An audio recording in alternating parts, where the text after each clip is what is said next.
حبیب نجار کا واقعہ ہے، انتا کی بستی والوں کا واقعہ ہے، سبحان اللہ۔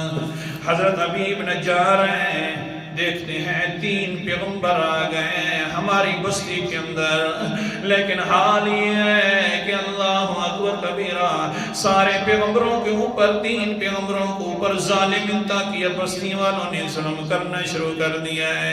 کسی نے بتلایا یار بڑے شریف انسان ہیں، وہ کہتے ہیں لا الہ، لیکن بستی والوں نے آگے سے ظلم کرنا شروع کر دیا۔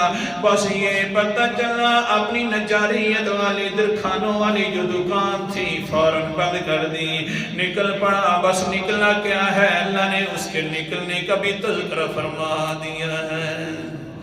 آنے کا بھی وجہ رجل من نفس المدینۃ رجل یسعی، آیا ایک انسان، اللہ نام کیا ہے؟ اللہ فرماتے ہیں ناموں کو چھوڑو، کاموں کو دیکھو کس غرض سے آ رہا تھا۔ پھر غرض بھی بڑی اونچی تھی، من اقصی المدینۃ، ایک علاقے کے وہ نکر کے اندر رہتا تھا، انتاقی بستی کے نکر میں، لیکن یسعی دوڑ دوڑ کر آ رہا تھا تاکہ میں اپنی قوم کو جا کر بتلاؤں۔ واجی واہ، جو قرآن، اللہ اکبر کبیرہ، جو اللہ کی توحید کا داعی ہوتا ہے، اللہ تعالیٰ اس کے چلنے کا ذکر بھی قرآن پاک میں کر دیتا ہے۔ توحید تو کوئی، اسی لیے تو اللہ نے دنیا بنائی ہے تاکہ پتہ چلے حاکم بھی میں ہوں، معبود بھی صرف میں ہوں۔ اللہ اکبر کبیرہ، آ گیا، آتے آتے کہنے لگے یا قوم اتبعوا المرسلین،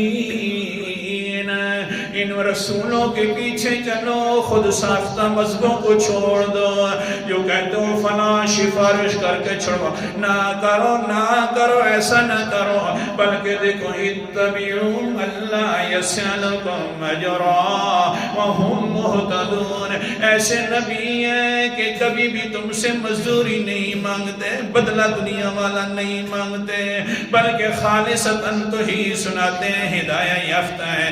وَمَا لِيَ لَا أَعْبُدُ الَّذِي فَطَرَنِي وَإِلَيْهِ تُرْجَعُونَ، ظالموں نے پکڑ لیا، اچھا ان کے ساتھ تو بعد کے اندر نمٹیں گے، نبیوں کے ساتھ، پہلے تو بڑا حمایتی آیا، ادھر آ جا، پکڑ لیا جسم سے، ہاں بڑا مشکل سے پکڑتے ہیں، فوراً آگے سے کہتا ہے اے لوگوں کیوں پکڑ لیا؟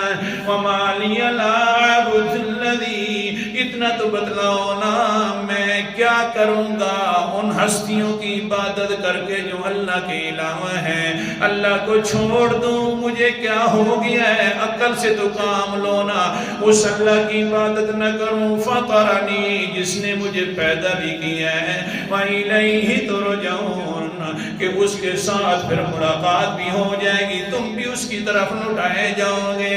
آگے کہتا ہے أَتَّخِذُ مِن دُونِهِ، آگے سے قوم والوں نے کہا واہ جی واہ، بھی عبادت اس کی کرتا رہے، کچھ نہ کچھ ان کو بھی مان لے، یہ بھی کچھ نہ کچھ کر لیتے ہیں، ہاں یہ اگر کوئی معمولی غلطی ہوگی تو چھڑا لیں گے۔ آگے سے کہتا ہے أَتَّخِذُ مِن دُونِهِ آلِهَةً إِن يُرِدْنِ الرَّحْمَنُ بِضُرٍّ لَا تُغْنِ عَنِّي شَفَاعَتُهُمْ، کیا میں ان کو الہ بنا لوں اللہ کے علاوہ کہ اگر اللہ تعالیٰ ارادہ کر لے تکلیف دینے کا تو لا تغنی عنہم شفاعتہم، تو ان کی سفارش اللہ کے سامنے کوئی نفع بھی نہیں دے گی۔ جو کہہ رہے تھے کہ زوری زور چھوڑ، یہ سفارش کریں گے، سفارش بھی نہیں کریں گے، وَلَا يُنْقِذُونَ، نہ وہ اللہ سے بچا سکتے ہیں، لہذا میں ان کی عبادت نہیں کروں گا، ان کو سفارشی نہیں مانتا، قاریہ طور پر سارے کام کرنے والا ہے تو ہی ہے جس نے مجھے پیدا کیا ہے۔ ظالموں نے قتل کر دیا، شہید کر دیا۔ تو حضرت حبیب نجار بھی فرماتے ہیں ان کی سفارش کا کوئی فائدہ نہیں۔